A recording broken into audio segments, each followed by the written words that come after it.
آج میں آپ کے بک کا سبق نمبر 2 یعنی دوسرا سبق لے کر حاضر ہوں. یعنی یہ جو ویڈیو ہے یہ آپ کے لیسن کا دوسرا ٹاپک ہے جس کا نام ہے بہادر شاہ کا ہاتھی. یہ آپ دیکھ رہے ہوں گے بہادر شاہ کا ہاتھی. اس سے پہلے بھی ہم لوگوں نے پڑھا لیکن پھر بھی یہ ریویژن کلاس چل رہا ہے تو میں مناسب سمجھا کہ اس کو پڑھا دوں. تو آئیے سب سے پہلے جانتے ہیں کہ بہادر شاہ کا ہاتھی جو کہانی ہے اس کو لکھنے والے کون ہیں. میر باقر علی دہلوی. کس نے لکھا ہے اس کہانی کو؟ میر باقر علی دہلوی نے لکھا ہے. تو میر باقر علی دہلوی کو آپ اپنے سے پڑھ لو گے اس کے بارے میں کیا جاننا ہے نہیں جاننا ہے. بس سمپل سا یہ جانو کہ میر باقر علی دہلوی دلی کے آخری داستان گو تھے. یعنی وہ کہانی نگار تھے. وہ کہانی سنایا کرتے تھے. راجاؤں اور نوابوں کے دربار میں بلائے جاتے تھے کہانی سنانے کے لیے. تو انہی کا لکھا ہوا ایک کہانی ہے مولا بخش. مولا بخش ہاتھی کے نام سے کتابیں بھی انہوں نے لکھی ہیں. تو آئیے بہادر شاہ کا ہاتھی ایک کہانی ہے اس کو پڑھتے ہیں. ہم لوگ سمجھنے کی کوشش کرتے ہیں. جو بھی مشکل الفاظ اس کہانی میں آئیں گے درمیان میں اس کو بتاؤں گا انشاءاللہ. تو کہہ رہے کہانی کی شروعات ہوتی ہے وہ اس طرح سے کہ مولا بخش اتنا اونچا ہاتھی تھا کہ اس کے قد کے برابر ہاتھی نظر سے نہیں گزرا. یعنی کہا جاتا ہے کہ مولا بخش ایک ہاتھی تھا جس کا نام تھا مولا بخش. وہ اتنا بڑا تھا کہ اس جیسا اس کے قد کے برابر ہاتھی کبھی نظر آیا ہی نہیں. جب اس پر اماری کسی جاتی تھی. اماری کہتے ہیں جو بیٹھنے کی چیز ہوتا ہے جو ہاتھی کے اوپر ڈالا جاتا ہے اماری جس پہ لوگ بیٹھتے ہیں. تو جب اس پر اماری کسی جاتی تھی تو وہ دہلی کے کسی دروازے سے نکل نہیں سکتا تھا. وہ چاروں گھٹنے ٹیک کر شہر سے باہر جاتا تھا اور اسی طرح اندر داخل ہوتا تھا. آخر بہادر شاہ بادشاہ نے لاہوری دروازے کو توڑوا کر مولا بخش ہی کے واسطے اتنا اونچا کرا دیا کہ وہ اماری کے ساتھ گزر جائے. یعنی بہادر شاہ جو بادشاہ گزرے ہیں انہوں نے ایک دروازہ تھا لاہوری جس سے وہ آنا جانا کرتا تھا. مولا بخش اس کو توڑ کر کے اونچا کر دیں تاکہ وہ آسانی سے آنا جانا کر سکے. پھر کہتے ہیں کہ اکبر شاہ ثانی کے زمانے میں ایک سوداگر مولا بخش ہاتھی کو لایا. اس کے فیلبان کہتے ہیں کس کو؟ ہاتھی کے رکھوالے کو.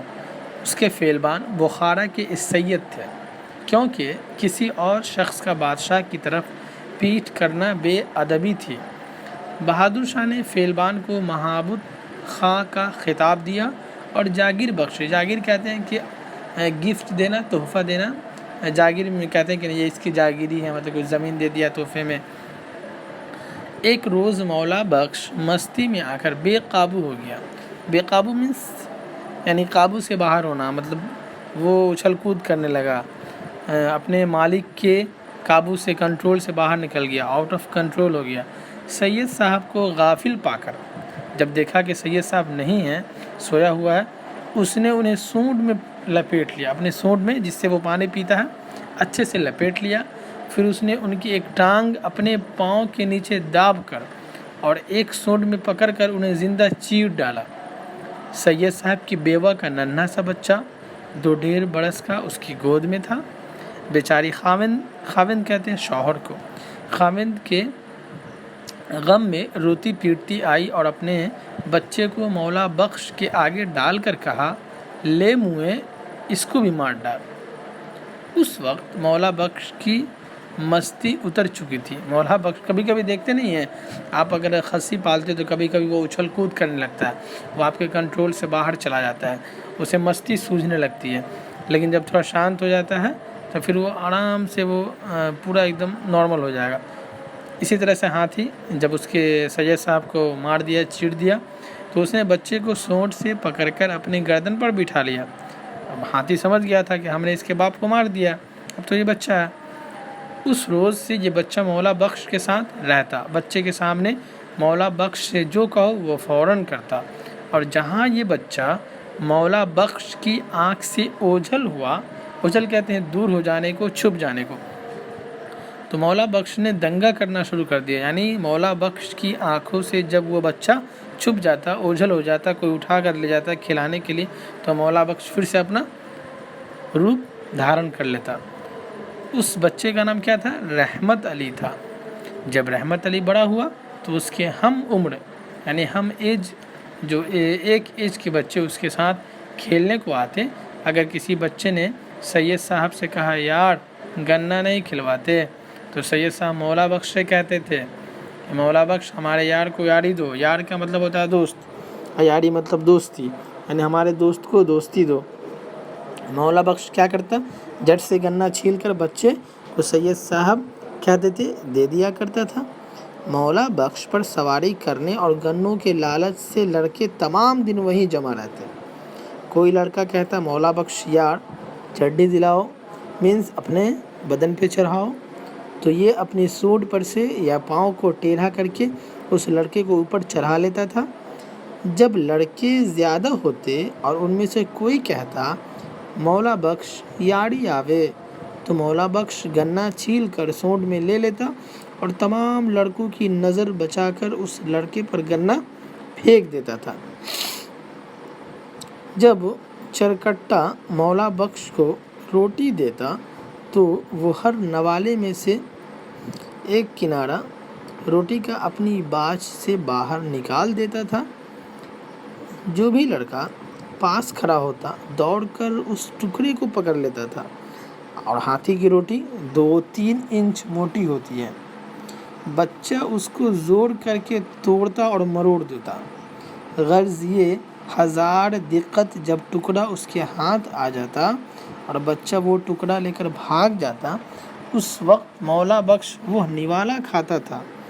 نوالے میں سے جب تلک کوئی بچہ ٹکڑا نہ لے لیتا، تھوڑا سا نہ لے لیتا، وہ روٹی نہیں کھاتا تھا۔ لڑکوں سے مولا بخش کا بڑا پکا یارانہ تھا، ایسی دوستی تھی جو ایک دم دوستی پہ مر مٹنے کو ایک دوسرے کے لیے تیار رہتے تھے۔ جہاں کسی لڑکے نے مولا بخش سے کہا کہ مولا بخش نکی آوے، مولا بخش اپنا ایک پاؤں اٹھا لیتا تھا، اور وہی لڑکا جب گھٹنے کی کہتا تو مولا بخش اپنا پاؤں زمین پر رکھتا تھا، یعنی جب کہتا تھا کہ گھٹنے کی تو مولا بخش اپنے گھٹنے کو ٹیک دیتا تھا زمین پہ۔ پھر کہانی اسی طرح آگے بڑھتی، کہتے ہیں اگر فیل خانے کے کسی آدمی نے بچوں کو دھمکایا اور وہ نکی مانگ کر چلے گئے تو مولا بخش اسی طرح اپنا پاؤں اٹھائے کھڑا رہتا۔ ہر چند سید صاحب کہتے وہ بچہ تھا چلا گیا، لیکن مولا بخش کب سنتے تھے؟ جب اسی لڑکے کو بلا کر لاتے اور وہی لڑکا کہتا کہ مولا بخش گھٹنے کی، تب جا کر وہ اپنا پاؤں زمین پر رکھتا تھا۔ تو بچوں یہ اس طرح سے یہ کہانی تھی۔ لاسٹ کا پیراگراف میں بتا دیتا ہوں کہ مولا بخش جب بادشاہ کے روبرو آتا، روبرو کہتے ہیں آمنے سامنے کو، مولا بخش جب بادشاہ کے روبرو آتا تھا تو دونوں گھٹنے ٹیک کر اور سر جھکا کر سلام کرتا تھا۔